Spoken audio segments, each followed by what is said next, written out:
G'day everyone, hope you're well. So today we're going to have a bit of a look at Eduard's 1/72 scale Focke-Wulf 190A-5. This boxing is a weekend edition, so no photo etch or resin accessories, just good old injection plastic. And you have 4 schemes to choose from, which is quite nice for a weekend edition. As you can see, we have a box that is way too big.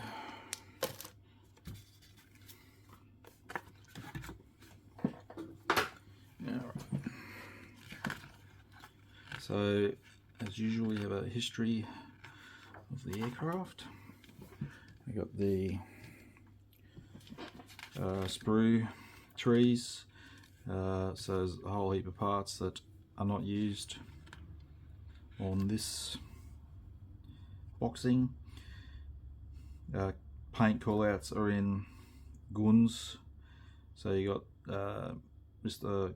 Hobby and Mr. Colour, so acrylic and lacquer. So you start off with your cockpit tub. You have decal options for your instrument panels. Seat going in, you got decals for harnesses. I usually just knock up some aluminium foil ones, even though they're not as detailed. It gives the 3-dimension to it other than a decal.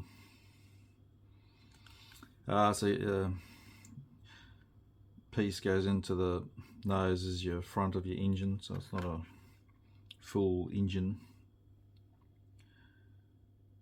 Exhaust panel goes in behind the inside the fuselage, and you'll see the exhaust up through the fuselage side, the slot. The main wing, you've got a spar that goes in, and then you're putting in the wheel well, the wood bay. An option here for removing a part.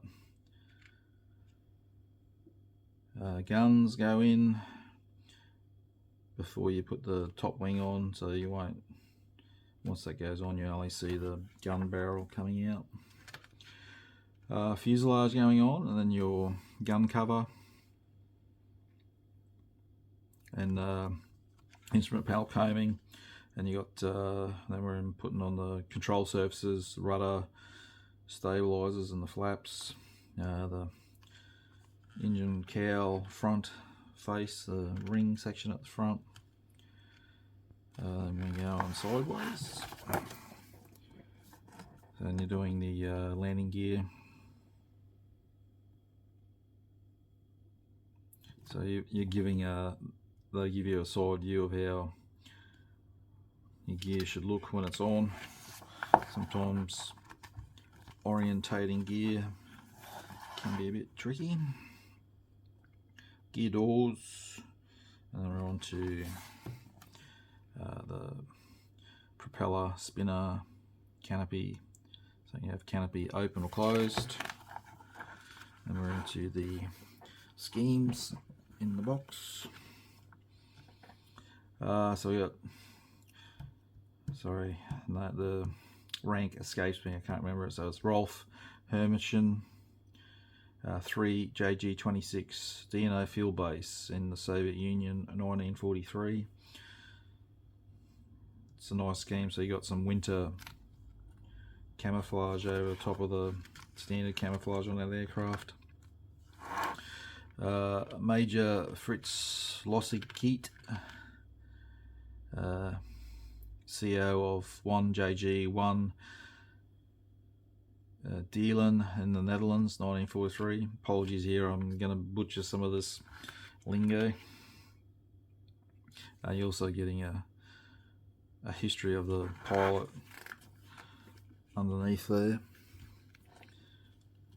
And we got Lieutenant Emil Lang, 5 JG-54 in the Soviet Union, summer 43. Quite like the scheme with the yellow on the green.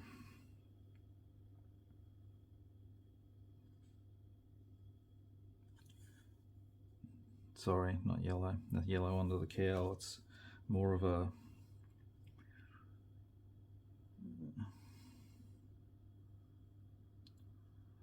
sorry, it's more of a brown colour, so it's just the way they've coloured it on the call out, and more of a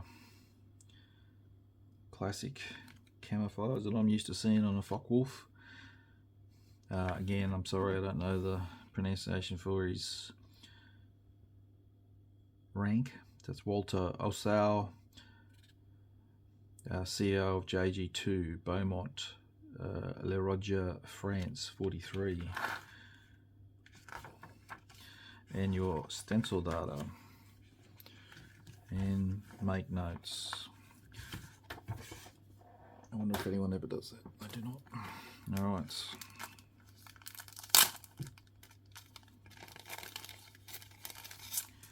Okay, so we got the stencil data,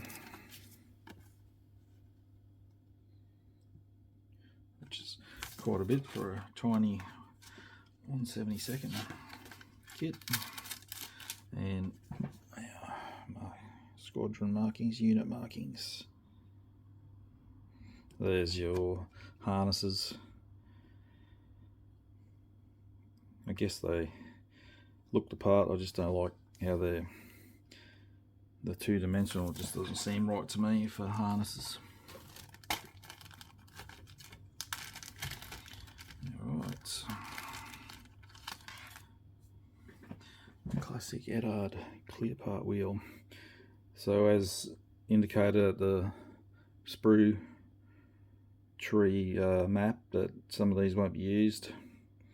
I think there was two options that were probably open closed, but very nice and clear.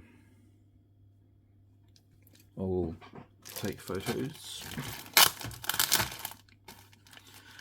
This is going to look incredibly tiny to me because I haven't built 1/72 for a while. But they are not. I have built the Eduard Focke-Wulf, but in the scale, not for a while, but they're nice, pretty nice detail for the scale.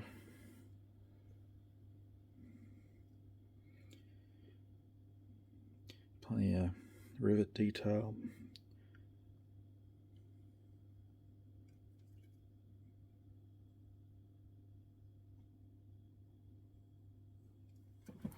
Right, and last sprue. So we got cockpit tub, the engine face,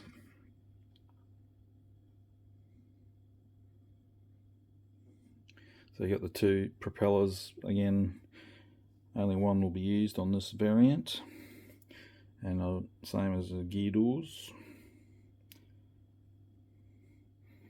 See a lot of this on the sprue map at the front. A lot of it's not used, but it's all there if you were doing another variant and you know what's what. Right, so there it is, nice quick one. So I'm going to add some photos now. Thank you for watching.